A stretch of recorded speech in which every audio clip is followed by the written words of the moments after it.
नमस्कार दोस्तों, मैं किस्सा बाज वाला लेकर आया हूँ। कन्हैयालाल माणिकलाल मुंशी जी द्वारा रचित बहुप्रसिद्ध पुस्तक पांच पांडव कृष्णावतार खंड 3 से। यह पुस्तक द्रौपदी स्वयंवर से लेकर हस्तिनापुर और श्री कृष्ण के सफल योगदानों के अलावा कहीं दूर तक फैला हुआ है। इस पुस्तक में हम कई कहानियों का गुच्छा लेकर आए हैं। दोस्तों, अगर यह कहानी आपको पसंद आए तो इसे लाइक, सब्सक्राइब और शेयर जरूर करें। तो आइए बिना देर किए शुरू करते हैं हम आज की कहानी। कहानी का शीर्षक है धर्म की विजय। धर्म ने कृष्ण को आयत कर लिया था। उसे उतावली थी, उतावली कृष्ण को भी थी। वे सात्विकी के रथी वीरों के साथ वायु वेग से आगे बढ़ रहे थे।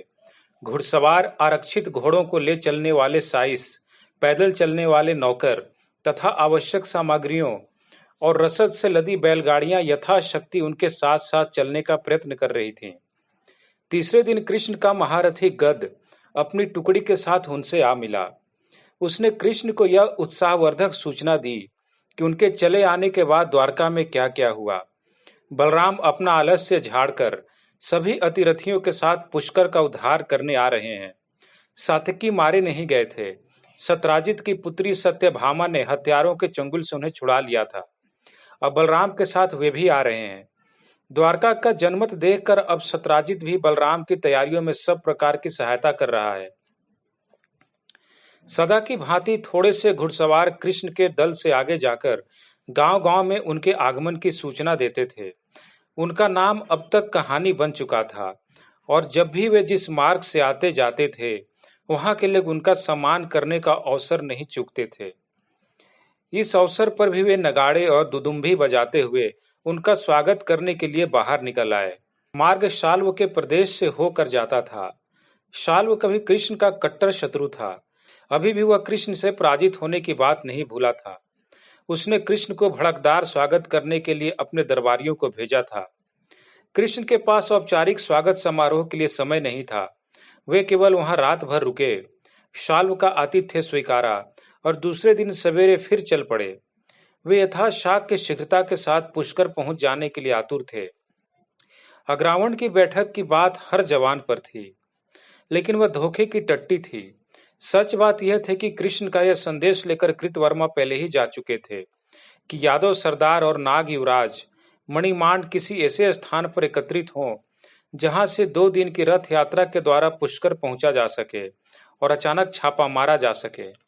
इसलिए मार्ग से ही कृष्ण चारुदेश ने कृतवर्मा और मणिमांड को एक दूसरा संदेश भेजा कि निश्चित तिथि के बहुत पहले वे स्वयं आ रहे हैं और उन सबको यथाशीघ्र उनसे आ मिलना चाहिए।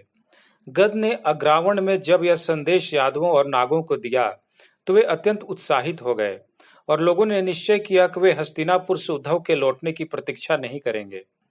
दौड़ते भागते सभी नायकगण जब नियत स्थान पर पहुंचे तो यह देखकर उनके आश्चर्य का ठिकाना न रहा कि कृष्ण उनसे 2 दिन पहले ही वहां आ पहुंचे हैं।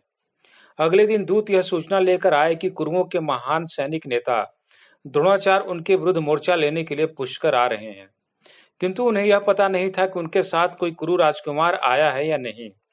सैनिकों ने अपनी मूछें ऐंठी, शरीर फड़फड़ाया और बाणों पर धार दी। तीसरे दिन सवेरे वे पुष्कर से दुर्ग के निकट जा पहुंचे। दुर्ग एक विशाल झील के किनारे खड़ा था। उसके निकट छोटे छोटे गांव बसे हुए थे। जब गांवों से यह सूचना पहुंची कि प्रसिद्ध कथाओं के नायक श्री कृष्ण वासुदेव आ रहे हैं, तो वहां के निवासी उनका दर्शन करने और उनको फल फूलों की भेंट देने के लिए अपने घरों से बाहर निकल आए। कृष्ण के आदेश से यादवों ने वहां छावनी डाली। कृष्ण ने कहा कि यह उनका युद्ध है और इससे वे अकेले ही लड़ेंगे। चेकितान ने स्वयं को भी साथ लेने की प्रार्थना की, किंतु कृष्ण अडिग रहे। चेकितान, मैंने तुमसे कहा था कि तुम पुष्कर का भार संभालो और उत्तर जाने के लिए हमारे मार्ग की निगरानी करो। स्नेहपूर्वक अपने मित्र का कंधा थपथपाते ही उन्होंने कहा, जब तुम्हें पुष्कर से खदेड़ दिया गया तो मैंने तुम्हें वचन दिया था कि मैं तुम्हें पुष्कर वापस दिला दूंगा। मुझे अपना वचन स्वयं ही पूरा करना है। यदि मैं सफल न हूं तो तुम लोग कुरुओं को यादव शक्ति का परिचय देना। तब तक संभवतः बलराम भी तुमसे आ मिलेंगे, किंतु तब वह कुरुओं और यादवों के बीच एक समान युद्ध होगा। मैं नहीं चाहता कि ऐसा हो। मैं तो दुर्योधन को केवल एक पाठ पढ़ाना चाहता हूं। अपने मित्रों के परामर्श की अनसुनी करके कृष्ण अपनी छावनी से स्वयं ही अपना रथ हाँकते हुए निकल पड़े। उनके पीछे उनका अंगरक्षक था। यदि द्रोणाचार्य और दुर्योधन ने उनसे लड़ने का ही निश्चय किया हो तो अकेले ही उस चुनौती को स्वीकार करना अच्छा है, क्योंकि आर्यों में जो परंपरा प्रचलित थी और समानता जिसका वे लोग पालन करते थे, उसके अनुसार जब एक अतिरथी दूसरे से मुठभेड़ हो तो युद्ध केवल उन्हीं दोनों के बीच सीमित होना चाहिए। कृष्ण जब दुर्ग के फाटक के पास पहुंचे तो उन्हें एक असामान्य दृश्य देखने को मिला। वहां युद्ध जैसी कोई तैयारी नहीं थी। दुर्ग प्राचीर पर कोई धनुर्धर तक नहीं था। इसके विपरीत उत्तम वस्त्र पहने हुए स्त्री और पुरुष प्राचीरों पर खड़े उनकी प्रतीक्षा कर रहे थे। और ज्यों ही उन्होंने कृष्ण को देखा वे चिल्ला पड़े, वासुदेव कृष्ण की जय। कृष्ण ने दुर्ग के फाटक से कुछ दूर अपना रथ रोक दिया। उन्होंने अपने पांचजन्य में स्पष्ट और मैत्रीपूर्ण स्वर फूंके। फाटक खुल गया। उसमें से 3 रथ बाहर निकले। अपने रथ पर खड़े कृष्ण ने देखा कि आगे वाले रथ पर जो ध्वजा फहरा रहा है उस पर स्वर्णांकित जलकुंभ का चिन्ह है। यह युद्ध कला के आचार्य महापराक्रमी द्रोणों का प्रतीक चिन्ह था। उसके बाद जो रथ था उस पर उद्धव का ध्वज फहरा रहा था। कृष्ण की आंखें गीली हो गईं। उनके अनुगत मित्र ने चमत्कार कर दिखाया था। तीसरे रथ पर गांधार राज शकुनी का ध्वज फहरा रहा था, दुर्योधन के मामा का। अंगरक्षक के रूप में अपने रथ पर कृष्ण के पीछे आए गद ने जब द्रोणाचार्य और उद्धव को साथ साथ आते देखा तो आश्चर्यचकित हो गया। कृष्ण ने मुस्कुराकर कहा, गद, अपने धनुष की प्रत्यंचा उतार लो, तुम्हें कोई कष्ट नहीं होगा। चकितान को पुष्कर वापस मिल जाएगा। गद की समझ में नहीं आ रहा था कि यह सब हो क्या रहा है। उसने पूछा, क्या ये लोग युद्ध नहीं करेंगे भगवान? नहीं, कुरुओं के पितामह एक अन्याय का प्रतिकार कर रहे हैं। वे चकितान को पुष्कर वापस सौंप रहे हैं। यह धर्म है। जाओ चकितान, चारुदेशन तथा अन्य जनों को बुला लाओ, कृष्ण ने कहा। कृष्ण के रथ के सामने तीनों रथ रुक गए। पहले रथ से द्रोणाचार्य उतरे। उन्होंने बहुमूल्य रेशमी वस्त्र पहन रखे थे। उनका मुखमंडल प्रभावशाली था। उनकी आंखों में तेज था। उनका स्मित वशीभूत करने वाला था। उन्होंने मित्र भाव से मुस्कुराते हुए कहा, वासुदेव, आपने धनुष की प्रत्यंचा में टंकार किए बिना ही पुष्कर ले लिया। केवल आप ही ऐसा कर सकते हैं। महाराज धृतराष्ट्र तथा पितामह ने मुझे आपका स्वागत करने के लिए भेजा है। कृष्ण ने अपने सारथी की ओर अपना हाथ बढ़ाया और उसके सहारे वे रथ से उतरे। अपने स्वाभाविक विनय के साथ वे उन महान ब्राह्मण वीर के चरणों पर झुकने ही जा रहे थे कि उन्होंने उनको अपनी बाहों में भर लिया। आचार्य ने वर्षों से कृष्ण का नाम सुन रखा था। महीनों से उनके बारे में सोचा था। दिनों से उन्हें देखने की प्रतीक्षा की थी, किंतु वस्तुतः उन्होंने जो देखा वह उनकी सारी कल्पना से कहीं बढ़कर था। भव्यता की एक मूर्ति, प्रशंसापूर्ण सरल स्मित, प्रीति को आमंत्रित करती पारदर्शक निश्चलता और सबसे बढ़कर ऐसी उपस्थिति जिसके द्वारा उनमें से सर्वोत्कृष्ट था उसका आह्वान होता था। वासुदेव, आपको देखकर आज मेरी आंखें धन्य हो गईं। द्रोणाचार्य के मुख से प्रशंसा का उद्गार निकल पड़ा, किंतु उन शब्दों का उच्चारण करते ही विदग्ध ब्राह्मण ने अपने आप को संयत कर लिया और उन्होंने पुनः अपनी स्वाभाविक सतर्क मुद्रा धारण कर ली। विजय स्मित के साथ उद्धव कृष्ण के चरणों में गिरे। कृष्ण ने उन्हें गले लगा लिया। उन्होंने फुसफुसाकर कहा, उद्धव, तुमने तो चमत्कार कर दिखाया। यह तो आपके नाम का चमत्कार है गोविंद, उद्धव ने उत्तर दिया। तीसरे रथ से मामा शकुनी उतरे, यह कहना चाहिए कि लुढ़क पड़े, जो सुख से जीवन व्यतीत करने वाले व्यक्ति के जीते जागते उदाहरण थे। कृत्रिम भावावेग और स्वजन के साथ कृष्ण के निकट आकर उन्होंने कहा, यादव श्रेष्ठ, मेरा प्रणाम स्वीकार करें। युवराज दुर्योधन ने आपको आशीर्वाद कहा है और आपको एक संदेश भेजा है। कहकर वे कृपांछा पूर्वक मुस्कुराए।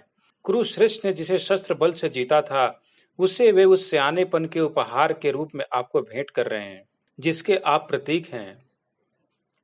मैं युवराज की उदारता से परिचित हूँ, कहकर कृष्ण मुस्कुराए। युवराज कुशल से तो है ना? द्रोणाचार्य ने स्वागत सत्कार में कुछ उठा न रखा। वे युद्ध में जैसे अजय थे वैसे ही आतिथ्य में उदार भी। कृष्ण तथा अन्य नायक छोलदारियों में ठहराए गए। अन्य लोग झील के किनारे वृक्षों के कुंजों में फैल गए। उनके रथ और घोड़े भी उनके निकट ही रहे। कृष्ण के साथ आने वाले यादव नायकों को यद्यपि इस बात से निराशा हुई थी कि वे शक्तिशाली कुरुओं पर विजय प्राप्त करने से वंचित रह गए, किंतु उद्धव ने जो कुछ कर दिखाया था वे उससे चकित हो गए थे। जो भी हो, उन्होंने यह सोचकर संतोष कर लिया कि द्रोणाचार्य ने इसी विचार से युद्ध करने का निश्चय किया होगा कि उनका सामना करने के लिए अजय यादव योद्धा उपस्थित हुए हैं। द्रोणाचार्य कृष्ण की छोलदारी में बैठकर उनसे बातें करते हुए जब उनकी अत्यधिक अर्थपूर्ण वाणी सुन और उनकी चपल आकृति को निहार रहे थे, तो उनके विचार स्पष्टतः दो धाराओं में प्रवाहित हो रहे थे। एक धारा तो यह थी कि इस युवक का विश्वास और अनुकूलता कैसे प्राप्त की जा सकती है, जिसने इतनी छोटी सी उम्र में शक्ति और प्रभाव का शिखर छू लिया है। जो दूसरी धारा थी वह इस आशंका की थी कि कहीं इस अतिथि के मोहक व्यक्तित्व और अलौकिक राजनीतिकता के द्वारा वे किसी ऐसी दिशा में नहीं मुड़ जाएंगे जिससे उनकी अपनी महत्वाकांक्षाओं में बाधा पड़ेगी। आचार्य ने अत्यंत मोहक मुस्कान के साथ पूछा, यह कैसी बात है वासुदेव कि आप कुरु शक्ति के साथ युद्ध करने के लिए अकेले ही चले आए? क्या आपको आशा थी कि हम इतनी शांति के साथ आपको पुष्कर सौंप देंगे? कृष्ण मुस्कुराए, ब्राह्मण श्रेष्ठ, यह मेरा अपना रहस्य है, किंतु यदि आपकी इच्छा है तो मैं आपको बता दूंगा। किंतु यदि हम लोगों ने युद्ध करने का निश्चय किया होता तो? आचार्य ने पूछा। आचार्य, मेरा विचार था कि केवल दुर्योधन से युद्ध करके पुष्कर के भाग का निपटारा कर लेना सर्वोत्तम होगा। इतने छोटे से क्षेत्र के लिए कुरुओं और यादवों के बीच युद्ध छेड़ना किसी प्रकार उचित न होता।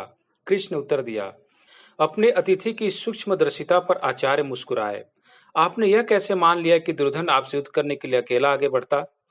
उत्तर में कृष्ण भी मुस्कुराए। उन्होंने कहा, मुझे विश्वास था कि आपका शिष्य होने के कारण वह उस नियम को न तोड़ेगा जिसके नियमानुसार एक अतिरथी के साथ दूसरा का अकेला लड़ना ही उचित माना जाता है। वासुदेव, क्या आपको ऐसी आशा थी कि आप दुर्योधन को पराजित कर देंगे? द्रोणाचार्य ने पूछा। आचार्यवर, मुझे न तो कोई आशा है न भय। कृष्ण ने नम्रता पूर्वक कहा, मेरे सम्मुख जो कर्तव्य आ पड़ता है मैं उससे करता हूँ। यदि मैं जो कुछ कर रहा हूँ उसके समस्त संभव परिणामों पर विचार करने बैठूं तो मैं एक क्षण भी जीवित नहीं रह सकता। क्या आप यह नहीं मानते कि कभी कभी अपना कर्तव्य करना अदूरदर्शिता भी होती है? जिनमें आस्था होती है वे कभी अदूरदर्शी नहीं होते, और मुझे आप में और पितामह में आस्था थी। कृष्ण ने पराजित करने वाली मुस्कुराहट के साथ कहा, यही कारण है कि मैंने उद्धव को हस्तिनापुर भेजा था और आप देख रहे हैं कि मेरी आस्था उचित थी। क्षण भर के लिए द्रोणाचार्य की सारी सावधानी जाती रही। इस प्रशंसा से प्रसन्नता पूर्वक मुस्कुराते हुए पूछा, क्या इसी आस्था के कारण आपने शिखंडी को मेरे पास भेजा था? ऐसा न होता तो क्या मैं उसे भेजता? कृष्ण ने कहा, वह कैसा है? वह यक्ष स्थूल कर्ण की देखभाल में है और शीघ्र ही पुरुषत्व प्राप्त करने वाला है। द्रोणाचार्य ने गर्व के साथ कहा, किंतु फिर उनका शंकाशील स्वभाव उभर आया। उन्होंने पूछा, वासुदेव, आपने ऐसा क्यों सोचा कि द्रुपद के पुत्र को मैं अपना शिष्य बनाना स्वीकार कर लूंगा? आप तो जानते हैं कि वह मेरा शत्रु है, क्योंकि आप भगवान परशुराम की महान परंपरा के ब्राह्मण हैं। मुझे निश्चय था कि शत्रु हो या न हो, विनम्र भाव से अपने पास आए शिष्य को आप विमुख न करेंगे। कृष्ण ने प्रशंसा भाव से मुस्कुराते हुए कहा, वासुदेव, आप मनुष्य की दुर्बलता का लाभ उठाने में प्रवीण हैं। द्रोणाचार्य ने कहा। कृष्ण ने उनकी तुलना उनके उस गुरु के साथ की थी जो संसार में ईश्वर के रूप में प्रतिष्ठित हो चुके थे। अतः प्रसन्नता से हंसते हुए उन्होंने सोचा कि इस युवक पर अधिक समय के लिए अविश्वास नहीं किया जा सकता। नहीं आचार्यवर, मुझे मनुष्य की सर्वोत्कृष्ट वृत्तियों पर भरोसा है और कदाचित ही कभी मुझे इससे निराशा हुई है। कृष्ण ने कहा, जहां तक शिखंडी का संबंध है उसे मैंने आपको सौंपा था, अब मैं उसे वापस चाहता हूँ, किंतु अभी वह पूरी तरह स्वस्थ नहीं हुआ है, वह बहुत दुर्बल है। जो भी हो, स्वयंवर के समय मुझे कांपिल में उसकी आवश्यकता है। मैं उद्धव को छोड़ जाऊंगा, वे उसे वहां ले आएंगे और उसकी समस्त सुविधाओं का ध्यान रखेंगे। द्रोणाचार्य के सावधान स्वभाव ने तत्काल शस्त्र संभाल लिया। उन्होंने पूछा, द्रुपद में आपकी इतनी रुचि क्यों है? वे उदार चरित राजा हैं। वे यदि अपनी कटुता पर विजय पालें तो वे धर्म के एक स्तंभ हो सकते हैं। द्रोणाचार्य ने हंसकर कहा, और मैं यदि अपनी शत्रुता का त्याग कर दूं तो मैं दूसरा स्तंभ हो सकता हूं, क्यों? आचार्य, धर्म केवल एक स्तंभ पर नहीं टिक सकता। कृष्ण ने वैसे ही हार्दिक हास्य के साथ कहा। वासुदेव, आप धर्म के संबंध में इतनी बातें करते हैं कि ऐसा लगता है कि आप उसे जानते हैं। द्रोण ने पूछा, धर्म क्या है? यही तो मैं आपसे जानने आया हूँ, किंतु जब मैं उसे देखता हूँ तो जान जाता हूँ। मैंने धर्म को तब देखा जब द्रुपद के प्रति घृणा भाव रखते हुए आपने उनके पुत्र को शिष्य स्वीकार कर लिया, क्योंकि आप सच्चे ब्राह्मण हैं। मैंने धर्म को तब भी देखा जब दुर्योधन के प्रति अपनी प्रीति होते हुए भी आप स्वयं पुष्कर को लौटाने के लिए यहाँ आए। आचार्य की गंभीरता जाती रही। अपने अतिथि के प्रति उनके मन में सच्ची प्रशंसा का भाव भर आया। वासुदेव, आप किसी को प्रशंसा के भाव में डुबो देना जानते हैं, किंतु मैं आपको सावधान किए देता हूँ। मैं द्रुपद को मित्र के रूप में कभी स्वीकार नहीं कर सकता। यह कभी मेरे धर्म का अंग नहीं हो सकता। किंतु आपने दुर्योधन के लिए द्रौपदी को जीतना स्वीकार कर लिया है। यदि वह उसे जीत लेता है तो आपको पांचाल राज के साथ मित्रता स्थापित करनी होगी। कृष्ण ने उत्तर में कहा। द्रोणाचार्य ने त्योरियां चढ़ाई। किसी अन्य व्यक्ति की ऐसी बात का उन्होंने विरोध किया होता, वह चाहे जितने भी ऊंचे पद का अधिकारी क्यों न होता। किंतु उन्होंने देखा कि उनके अतिथि इतने मोहक हैं और उनकी बातें इतनी प्रामाणिक हैं कि वे बुरा नहीं मान सके। कुछ देर रुककर उन्होंने निश्चय पूर्वक कहा, दुर्योधन स्वयंवर में भाग ले, मैंने इसका विरोध किया था। स्वयंवर में जाने का निश्चय करके उसने अपने को लांछित किया है। मुझे अपने शिष्य से ऐसी आशा नहीं थी। मैं समझता हूँ कि स्वयं द्रुपद ने भी यह आशा न की होगी कि कुरुगण उसका निमंत्रण स्वीकार करेंगे। किंतु दुर्योधन द्रुपद कन्या के लिए पागल हो रहा है। आचार्य ने घृणा के साथ कहा, वह किसी भी मूल्य पर उसे पाना चाहता है। फिर उन्होंने अपनी आंखें सिकोड़कर कृष्ण के मन की थाह पाने के लिए एक टक्की उनकी ओर देखते हुए कहा, संभवतः द्रौपदी को उसके लिए जीतने की प्रार्थना आपसे की जाएगी। कृष्ण सीधा उत्तर देना टाल गए। आप द्रुपद कन्या के इतने विरोधी क्यों हैं? द्रुपद ने आपके प्रति अपराध किया होगा, किंतु किसी भी अन्य राजपुत्री की तरह द्रौपदी निश्चय ही अपने पिता के हित की अपेक्षा अपने पति के हित का ध्यान रखेगी। आप द्रुपद और उसके कुटुंब को नहीं जानते, द्रोणाचार्य ने कहा। वे सभी घमंडी, प्रतिहिंसा परायण और वैर वृत्ति रखने वाले हैं। यदि राजकुमारी हस्तिनापुर आई तो कुरुओं से मेरा कोई संपर्क न रहेगा। आचार्य ने दृढ़ स्वर में कहा, किंतु यह तो निश्चित है, नितांत निश्चित है कि उस कुटुंब में राजकुमारी के आने से हस्तिनापुर में आपकी स्थिति में कोई अंतर नहीं पड़ेगा। वासुदेव, मैं किस स्थिति में रहूंगा इसका निर्णय मैं दूसरों को नहीं करने देता, द्रोणाचार्य ने कहा। अब उनका स्वर कुछ उदासीन हो गया था, प्रायः कठोर। यदि द्रुपद कन्या हस्तिनापुर आएगी तो मैं यहां से चला जाऊंगा। कृष्ण कुछ देर विचार मग्न रहे। द्रोणाचार्य में आए परिवर्तन को वे देखते रहे। फिर उन्होंने कहा, ब्राह्मण श्रेष्ठ, आप जो भी निर्णय करेंगे वह उचित होगा। द्रोणाचार्य के होठ भींचे रहे। इस विषय पर वे आगे बात करना नहीं चाहते थे। द्रौपदी को पाने के लिए दुर्योधन अपनी पूरी शक्ति लगा देगा। देखिए क्या होता है। संभवतः आपकी सहायता से वह उसे प्राप्त कर लेगा, उन्होंने व्यंग पूर्वक कहा। द्रुपद अथवा उनकी पुत्री पर मेरा कोई प्रभाव नहीं है, किंतु क्या मेरे एक शिष्य को अपनी कन्या देने में द्रुपद को अत्यधिक आपत्ति न होगी? आचार्य ने पूछा। मैं समझता हूँ कि दुर्योधन ने निमंत्रण स्वीकार कर लिया है। इससे अनेक लोगों का हिसाब किताब गड़बड़ हो गया है। मैं कह नहीं सकता कि क्या होगा। आपके रहते भी, द्रोणाचार्य ने अर्थगर्भित मुस्कुराहट के साथ कहा, मैं वही कर सकता हूँ जो मुझे उचित प्रतीत होगा। इसका निर्णय तो परमात्मा ही करेंगे कि क्या उचित है और क्या अनुचित। कृष्ण ने आगे की बात इस तरह कही जैसे उच्च स्वर में विचार कर रहे हों। किंतु आपके समान ब्राह्मण श्रेष्ठ सैनिक नेता के रहते चक्रवर्ती भरत का वंश धर्म द्रोह नहीं कर सकता। इस उत्कृष्ट प्रशंसा पर द्रोणाचार्य मुस्कुराए बिना न रह सके। उसे स्वीकार करने में उन्हें प्रसन्नता का अनुभव हो रहा था। यह सच था कि उनका बड़ा नियंत्रक प्रभाव था। उन्होंने नम्रता ओढ़ते हुए कहा, मुझसे जो भी बन पड़ेगा करूंगा। यद्यपि उस नम्रता के आवरण में उनका यह आत्मविश्वास नहीं छिप सका कि वह जो करेंगे वही सर्वोत्तम होगा।